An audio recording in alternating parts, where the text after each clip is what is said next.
Hi everyone, for tonight's Nightcap and Review, I'm having an adult beverage, and tonight I'll be discussing Woven by Gold by Elizabeth Helen. I do have this beautiful physical edition, but I did read the version off of KU. Of course, I'm giving my honest opinion. These are the highlights and the content warnings. And my rating for this book is a 4.25, so what's it about? So this book continues the story of Rosalina, who is rejected by her fated May, Caldarian, and banished back to the human realm.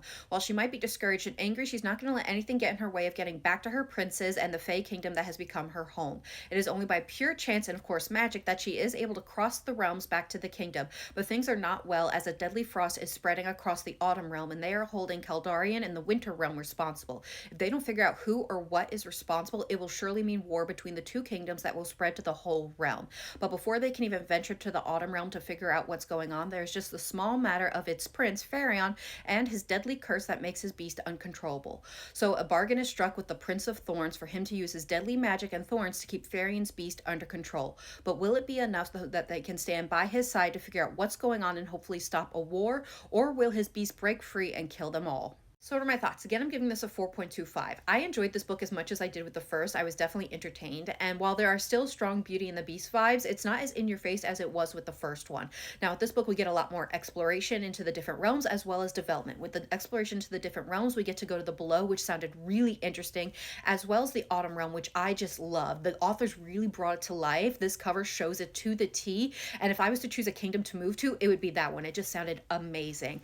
Now, when it comes to development, we also have story and character development, especially into the conflicts, not just between the princes, but also the kingdoms as well. And that was really well done. I definitely enjoyed seeing some of these things be resolved, but there are still a lot of unanswered questions that I'm excited to see play out in different books. I'm trying not to give away spoilers, but I will say with the conflicts in this book, it did give me strong Game of Thrones White Walker vibes, but I definitely still enjoyed it.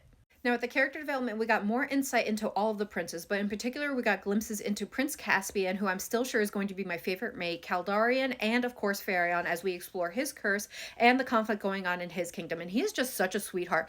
He is just a little too sweet for me, but I still wanted to just wrap him up and give him hugs.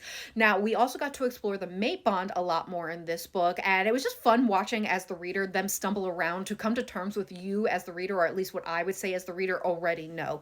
It's like when you have two friends who you know are perfect for one another, who you know like each other, and you're just waiting for them to catch up and get together so that you can just be proven right that you know that they belong together. So overall, I'm enjoying the series and I'm excited to see it play out. This book is currently available and I do recommend it, and I hope everyone has a good night and happy readings.